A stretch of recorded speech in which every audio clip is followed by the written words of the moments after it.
BC, good to see you. Thanks for stopping by, Mr. Rick's Records.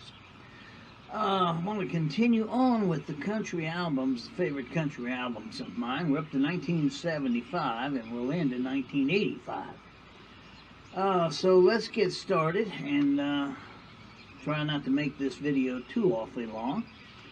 1975, this record that was played, Grandma's Feather Bed, and Thank God I'm a Country Boy. Of course, I'm talking about John Denver. And it seemed like the radio stations around where I was at were playing the tune at least 2 and 3 times a day. They still play it at the ballparks. I hear Thank God I'm a Country Boy at the baseball parks every once in a while during the 7th inning stretch. But this is a good album. It's a good live album from John Denver. And, of course, sold 1 million copies, I'm sure. It was very popular. And that's An Evening with John Denver from the golden year 1975. Continuing on with 1975, this lady had her first greatest hits album came out in 1975. That's Emmylou Harris. And she had done... gosh, so many great songs. Together Again with the old Buck Owens tune that she had a hit with. Hello Stranger, Boulder to Birmingham, just a many. And this is she, of course, Emmylou Harris. So you can't go wrong with her. She was a great country singer. And I don't know if she's still out there or not, but one of the good things that she had out was this when they finally put out her greatest hits. This was called Profile, and the secondary album, the next was called Profile 2, which came out a few years later. Good one from Emmylou Harris.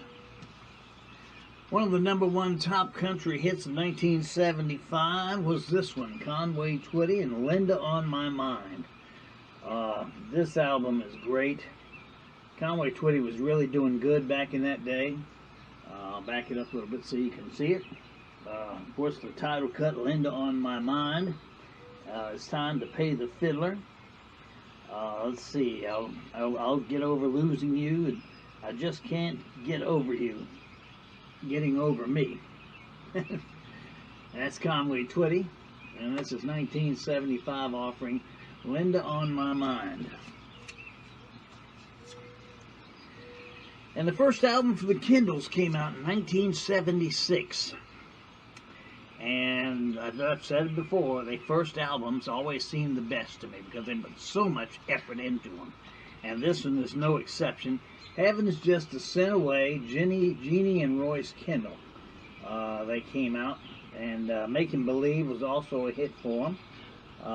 And I think those were the only two. Don't Let Me Cross Over. They also had a hit with Don't Let Me Cross Over. And a great album from them. Jeannie and Royce Kendall getting started with Heaven's Just a Sin Away, and this was on the Ovation label. From 76, when this album came out, when the song hit the radio, I went out and bought the album. This is Tom T. Hall and Faster Horses. And another great album from him. Of course, Tom T. Hall was a great songwriter, and it's just a lot of good songs that are about his life. Big Motel on the Mountain is one of them. And the story of the little brown suitcase when he was growing up. Everybody took this little brown suitcase off to get started in their careers, and he was no exception. And he talks about that. I'm 40 Now, Negatory Romance, and of course Faster Horses, The Cowboy and the Poet. A good album from Tom T. Hall from the golden year 1976. Two of the greatest of the guitar pickers came along in 76 and got together. They made a couple albums together, as a matter of fact. This is Chet Atkins and Les Paul. It's called Chester and Lester, and I hope you can see the picture on it. And it's called Guitar Monsters. And they got together, and you can tell that those two had a great time recording this album because there's a lot of joking around on it.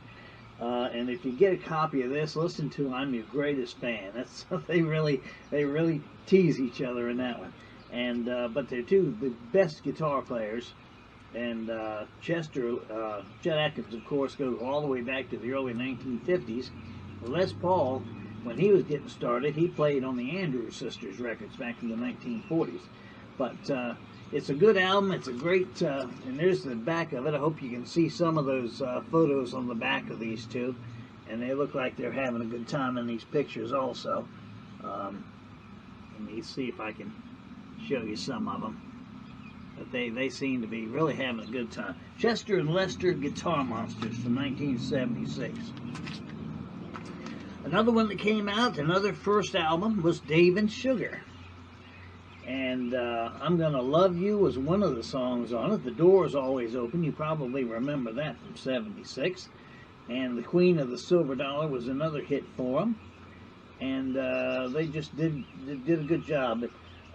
They were criticized for, it seemed like he was always switching women up or something. The ladies never stayed current with him. I don't know much about that, but they were a good group, and they had a good sound too, a good for the trios. And that's Dave and Sugar, and there's the backside of that album. A good group. I found this album out in the 1980s. I had not heard of Floyd Tillman before. My research hadn't gone that far back into the 1940s, but he was one of the top country singers of the 40s and the early 50s. He's in the Hall of Fame now, and what a great sound he had. Floyd Tillman. If you like the early country sound, you'll definitely enjoy Floyd Tillman. He's the guy that came out with I Love You So Much It Hurts Me, This Cold War With You, and let's see, I Love You Just the Way You Are, several others. And this is all the best of Floyd Tillman that came out on Columbia in 1976, his original recordings. Bobby Bare had been going along since 1957. He came out with Bill Parsons was his name back then. And in 63, he had that big, huge hit, I Want to Go Home, Detroit City, and among several others. And in 76, he came out with an album called The Winner and Other Losers. And this is a good album, too. The Winner is a great song. He goes up against a big brawler and wants to fight him because he's so drunk, and the guy talks him out of it. It's a good song. There's also The Bald-Headed Woman and Baby Wants to Boogie, and just typical Bobby Bare stuff that was really, really good sounding stuff. If you get a chance, that's another good album called The Winner, Bobby Bare.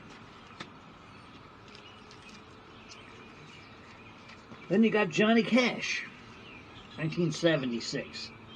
He came out with an album called One Piece at a Time. And that was the story about him going into working in Detroit in the Cadillac and grabbing a piece at a time and putting the car together later on, and everybody laughing at him as he drove down the street. This is another good effort from Johnny Cash in 76. Sold Out of Flagpoles is a good song, and just Go On Blues, and let's see, Let There Be Country, and several others. And you can't go wrong with this album either. This is a good album from Johnny Cash, 1976. Willie Nelson and Waylon Jennings have been getting tired of the Nashville sound for quite a while, because they go out on live performances, didn't sound a bit like their recorded things, and they wanted to get out of that, and they wanted to be recorded as with their band. And Nashville had a strict policy against that with the Nashville sound. So they put out this album called Wanted the Outlaws, and it's got Waylon Jennings in it, it's got Willie Nelson, Jesse Coulter, and Tom Paul Glazier. And it's a great album. It sold well over 1 million copies. And this was the album that kind of broke the Nashville sound and started country music on its plight that it came out with back in the mid and late 80s, where it started sounding more authentic. And this is a good album, too. Heroes Have Always Been Cowboys is on it by Waylon. Good-Hearted Woman, Waylon and Willie. Me and Paul by Willie Nelson. T for Texas, Tom J. Glazier, and several others. Glenn Campbell kept glitting. He was getting doing a lot of good things back in the 70s, and this was another one of his efforts. This is Southern Nights, which he produced in 77, and Sunflower was the other hit on it, and another good Early Morning Song is another one, and several others. This is Glen Campbell, and a good album, Glen Campbell was good. Old Waylon from 77.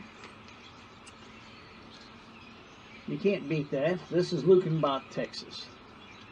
And another good album. Belle of the Ball, which I enjoy very much. Satin Sheets he does. This is getting funny, but there ain't nobody laughing. It's another hit on the B-side. And just a good album from Waylon Jennings. Typical Waylon Jennings, where he started really getting out on his own style and everything, and really sounding good there. Then we come up with a massive album from Johnny Paycheck. He'd been popular with Satin Sheets, Slide Off Your Satin Sheets, and several others, but this album put him over the top. This is Take This Job and Shove It. And when he recorded that album, it went gold. I mean, he really had a lot of good songs on it. Georgia in a Jug was one of them. The Colorado Kool-Aid, which is another one. Barstool Mountain. No, it was Mo Bandy that had Barstool Mountain out. Johnny Paycheck produced it first, but it didn't hit, and Mo Bandy came along with it. But I like Johnny's version a lot better than Mo Bandy's, but still, it was a hit for Mo Bandy. And just another good album. Spirit of St. Louis, the 4F Blues, just several tunes on it that I'm sure you'll enjoy. And then Smokey and the Bandit was big in the 70s, if you remember.